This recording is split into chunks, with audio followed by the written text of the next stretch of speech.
Welcome back. Welcome back to the show, Indestructible Souls. This is Jonathan Beauregard. I'm your host, and this is the Sunday Cigar Edition. So before I get started, I wanted to lighten up this Empress of Sheba. For all you cigar smokers out there, you got to check this one out. It's called Empress of Sheba.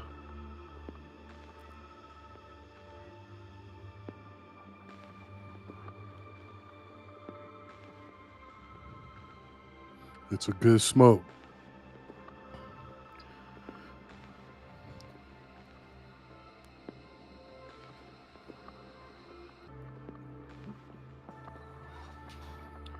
I am Jonathan Beauregard. I'm your host of Indestructible Souls, and we're live.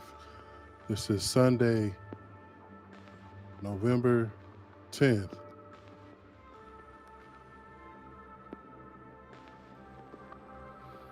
We're back.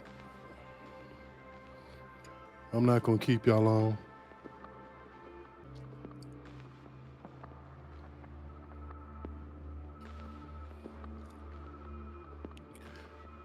America will always be America. We did it again.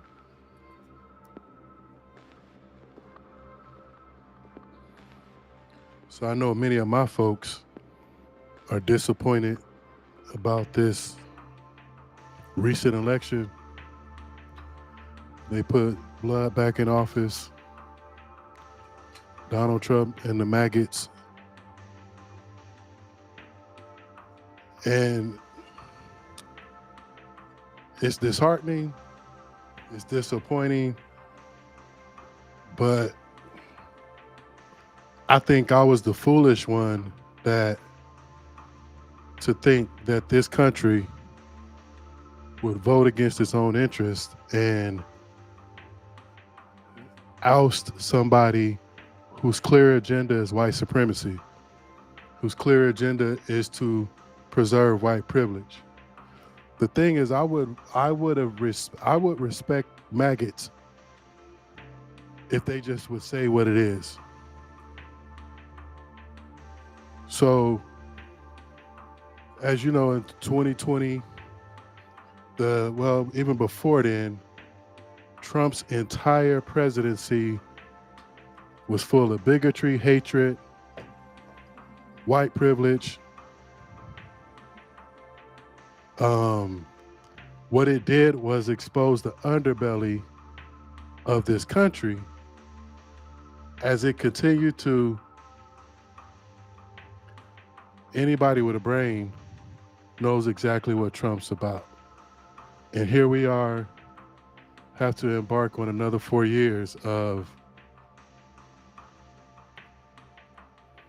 Trump and the MAGAts.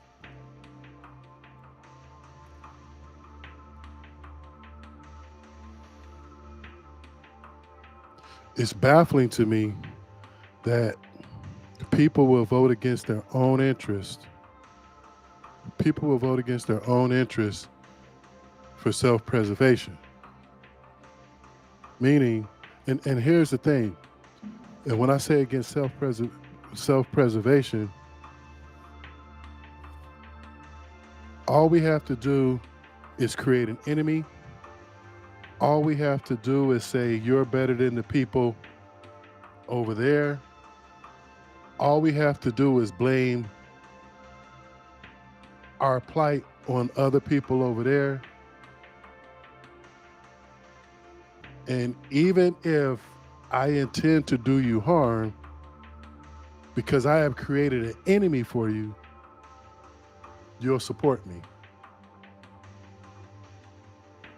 Here's the scariest thing to me about this president or this presidency, and I don't think people realize that this fascist, self-centered dictator, bigoted presidency now have power of both Congress and the Senate.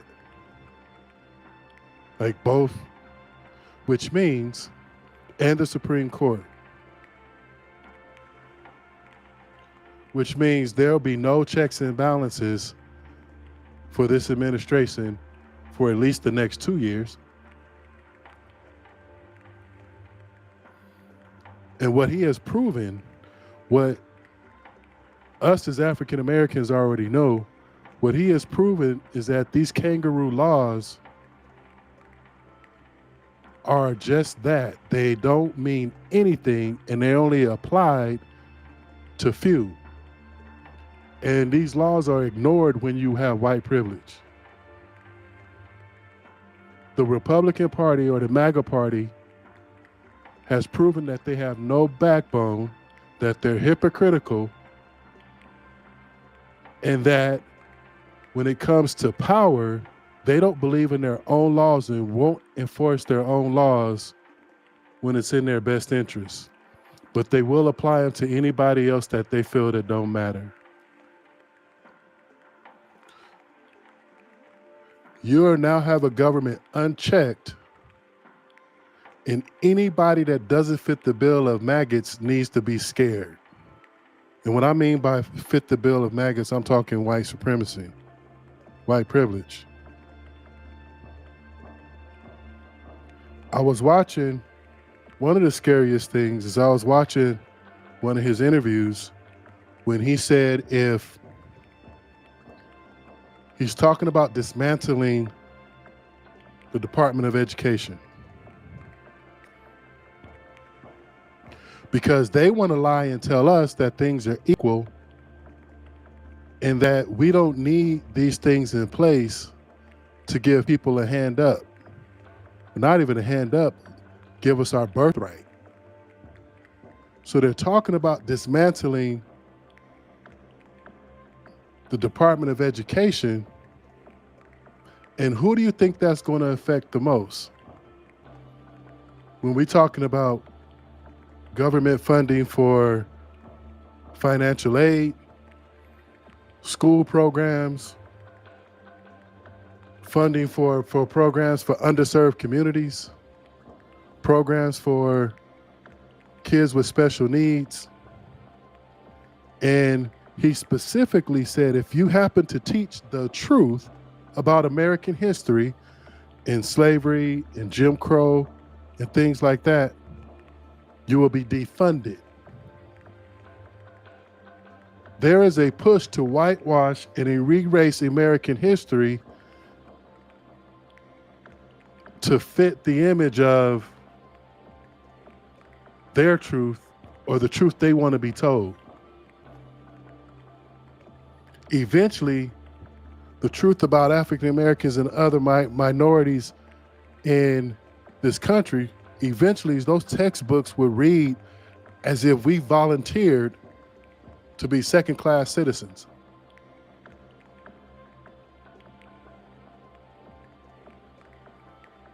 So when he's talking about dismantling the Department of Education, who do you think is going to suffer the most?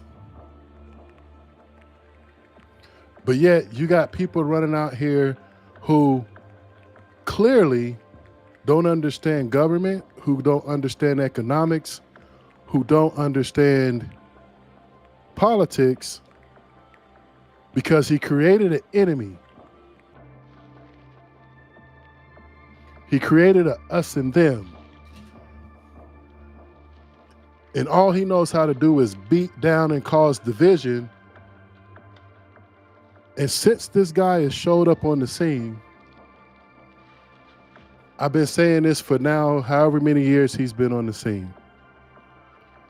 He said years ago that if he shot somebody in the middle of Times Square, he wouldn't lose a vote. This dude is a 34-time felon. He's a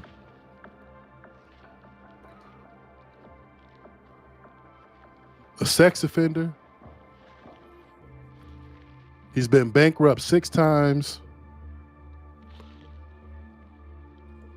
He's been sued and bankrupt I don't know how many times.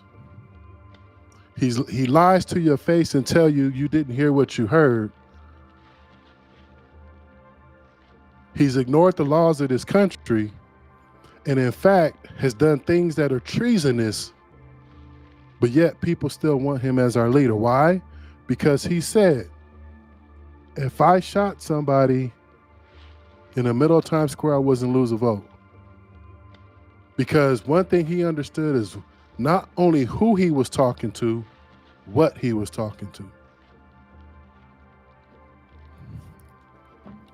He struck a chord and a nerve with white supremacy and white privilege. To even the poorest whites, people in this country will vote against their own interests to preserve their privilege of whiteness. He had known racists on his platform, nationalists, white supremacists, because it makes people feel superior.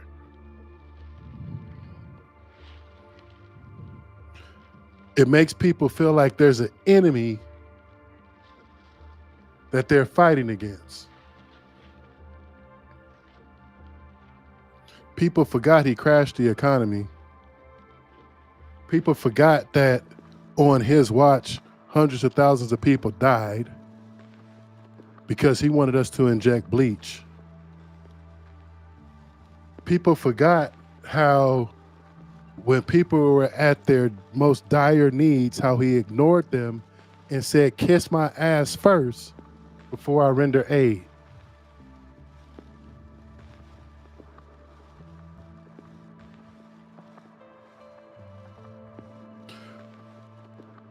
There's a lot of things I could say about this, but what I want to say the most is America will always be America. I had this debate about reparations and what Kamala did for the black community, what Biden did for the black community, about the anti-Asian hate bill, which was actually an anti-hate bill. I had this conversation about what Obama did for black people and all this other stuff. The funny thing is, when it comes to those people, we want to know what you did for black people, but we dare to ask what these MAGAts are going to do for black people. Because what they're trying to do is erase hundreds of years of improvements and advancements, and they will do it. And this is what people don't realize. I watched the documentary. They've been planning Project 2025 for years. Can't remember the name of the documentary, and I probably should go get it. But they've been planning that for years. They've been lobbying. They've been in these rooms planning for years how to take this country back for its true intended citizens.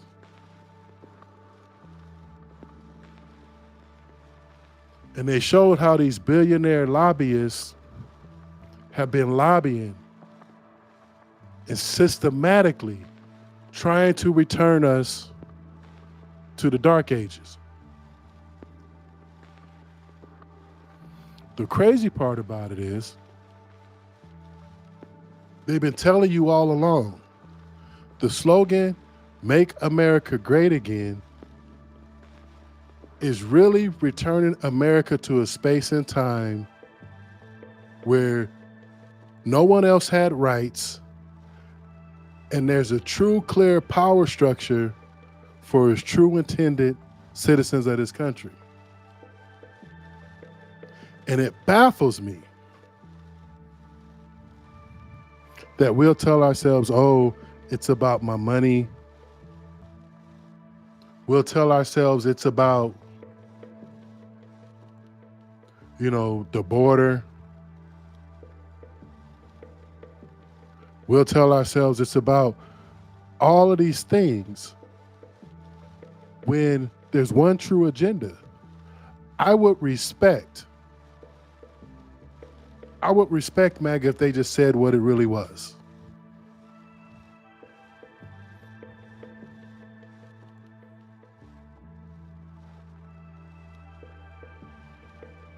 The reality of it is that they have no intentions to do any of those things that they said. So when we talk about systematic racism and we talk about creating a system that is built for one section of this country, they now have the power to do it.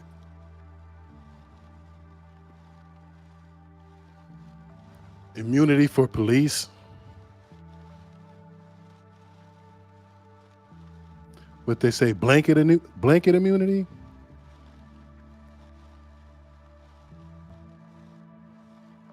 Interesting. Blanket immunity for law enforcement. But the way he disguised it is, we're going to have blanket immunity so the police can do their jobs. Who does that affect the most? Who has been kicking up the most dust? And here's the thing. Why was that even a topic? That is a direct response to Black Lives Matter.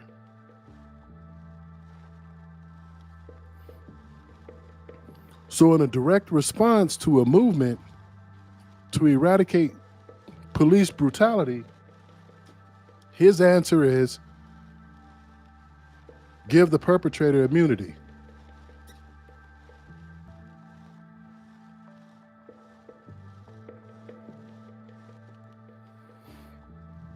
Now, black folks, I can only speak for black folks. We've been living under this system for hundreds of years. We know how to survive. We know how to fight. But if y'all not worried about this day and time, then you got your head up your ass. When you look at Project 2025, there's only one intended benefactor. One.